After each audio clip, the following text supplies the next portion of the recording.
medication administration, maybe a normal saline bolus. Those glucose babies who were down in the regular nursery and have flunked, had 3 gels, need IV fluid, come up for IV fluid, or antibiotics, a choreo baby that needs an antibiotic administration. All of our babies need a doctor's order for the IV start, for the IV fluids, and the rate that it's running. All of our babies get IV fluid run through a pump. Once your baby's been admitted to special care and the neonatologist has looked at the baby and said the baby does in fact need IV fluids, they'll usually say start D10 at 60 per kilo. All of our IV fluids, that's when you're going to tell a helper, could you prime my IV tubing for me? All of our tubing here at Newton Wellesley runs through a mainline tubing. I should have straightened this out before we got here. It was straight a little while ago. We always have a filter on it. Our tubing that has the filter attached is on back order. So right now we have to add this big filter. You have to get all the air out. And that goes to a bifuse with claves on the end. One of the bifuse goes to the IV tubing, and one of the bifuse goes to a primed medfusion tubing, primed with preservative-free normal saline. Some people don't put a bifuse on the tubing that's going to the continuous IV fluids. It is harder to sometimes detach them, which is one of the reasons I put it on, but I understand the policy is changing shortly anyways. So you've got your fluid, you've got your need, you've got your fluid. Now you're going to have to gather your supplies and get a helper. The most important thing of gathering your supplies is getting your helper, because you can't really do it by yourself. Here at Newton Wellesley, we have a tourniquet. I'm kind of happy this is orange, because it's my favorite color. And you're not going to forget this on the baby's arm. You need your transparent occlusive dressing. You need gauze, alcohol, a label to clearly identify your tubing. You need your angio. We use the 24 with the wings. You need your IV board. You need tape. Don't forget your baby's comfort. That helper that you have is going to provide a pacifier with sucrose if the baby's able to tolerate that. Swaddling sometimes help. Use a neutral thermal environment. Do it on a radiant warmer. They can kind of help console your baby while you're getting it done. You've gotten all your supplies that you've gathered that you need. Also, some people forget, always use heat if you're having trouble finding a vein. Don't be afraid to use warm packs on the extremities. Some people like the transilluminator. That's always helpful as well. And you've gotten your help. You got your baby. To actually start the IV, you're going to have to pick a vein. Oh shoot, I just got the wrong thing. I keep looking at that. You're going to have to pick your vein. Here at Newton Wellesley, we use the dorsal aspect of the hands. You can use the dorsal aspects of the feet. You can use that saphenous vein. Running up the leg, there's a vein behind the knee that you can use. Anticubes are fine. We have the Cheryl Duffy vein, that cephalic vein that runs along the thumb, the bacillic vein that runs here. We also can use the scalp veins. You can use the frontal area, you can use the temporal area. Always start distally and work your way up. That being said, you're always going to be putting the catheter, placing the catheter towards the heart. You start low and you work your way up. With the face, you're going to have your tourniquet here. With the scalp veins, you're going to be going towards the face. So you've picked your helper, you've picked your vein, you're ready to start your IV, you have all your supplies gathered. You're going to wash your hands, put on your clean gloves, get everything ready. When you actually go to place your IV, you're going to put the angio in you're going to find your vein, clean it with alcohol for at least 15 seconds, let it dry for 30 seconds. You may have your helper stabilize the vein for you. And you will come in at a 10 to 20 degree angle. Once you have a flash, take a nice deep breath and relax. Go ahead and lower your angle a little bit. Advance it a millimeter or so more. When you can see that nice flash continuing, push the angio into the vein, off the needle, push the button, and it will retract the needle for you. You're gonna have your nice helper who will go ahead and take off your tourniquet and hook your T up, and then you can dress your vein. So anyway. Do you want me to go over this now, or you wanna go over it when you Very easy things are do it? You go over it now, it's fine. Alright. You wanna be my helper then? I can be your helper. Whatever you need me to do, it. And when you're putting on your tourniquet, don't put your tourniquet on too tight. Another helpful hint.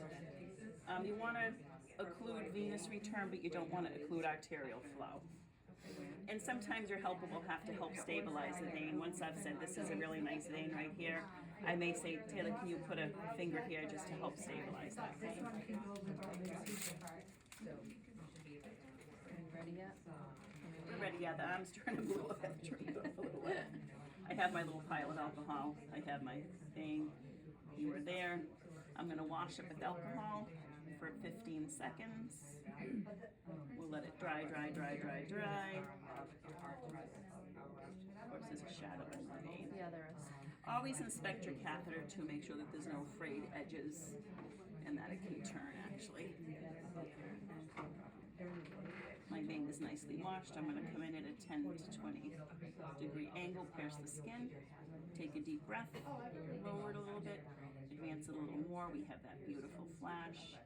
Push it off the needle into the site and release it. And you're my helper. We're gonna release our tourniquet. We still have a nice flow. You're gonna help hook that up. Screw it in nice and snug. You can't really flush this, but you're gonna flush it with half a cc of the preservative-free normal saline. We're gonna say, oh, isn't that beautiful? The angio clear, there's no swelling.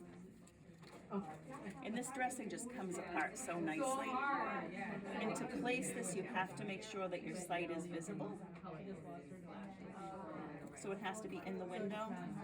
Press down, it secures quite nicely. The thing with this is you can't really put it under the wings. You know, we used to chevroning the wings, but it does hold them over nicely. And if you're closer to the hand, it kind of curls over the fingers nicely. This comes apart as every other, you know, the Tegaderm does. It comes right off. And this tape is really nice. It's kind of like waterproof. It's thick. And you can still go ahead and chevron it. We'll lift this up a little bit. Can you just show, like, when you're done? That part. And we can still, our wings are here. You don't want to press it too tight because you don't want to put too much pressure on that. We still have that nice. This one demonstrates this teddy bear just because it's cute. We like to do this. You can't obscure the site though, so I'm going to move it down a little bit. Get that nice and snug. I don't, but I'll save it. And securing your IV board. The baby's hand should be relaxed and be able to grip the edge of the board. So you want to be able to see all the fingers, see the thumb, and have this nice and relaxed over the board. The less tape, etc., on the skin, the better. This would have already been ready before. Some people will double back the tape or just put a little gauze. That's going to secure your arm, and we still have to secure the fingers. They should be able to move their fingers. And all this tape we would have already had ready. And you have to make sure that your thumb is out of the way. Joanne, you just leave it no gauze on the fingers and that's okay? I usually will put a little piece of gauze under here. Yeah. Just if you're afraid that that hub's gonna press into the skin. Yeah. You don't have to. I'm gonna do an overview of the bubble and I'll do video. But I usually put a little piece of gauze underneath, and this actually, because I started this up higher, you don't necessarily have to. And then we'll take our extra piece of tape and put this over here, just to secure that. Beautiful. This naturally comes out of the package curled one way or the other. I usually figure out how it wants to curve.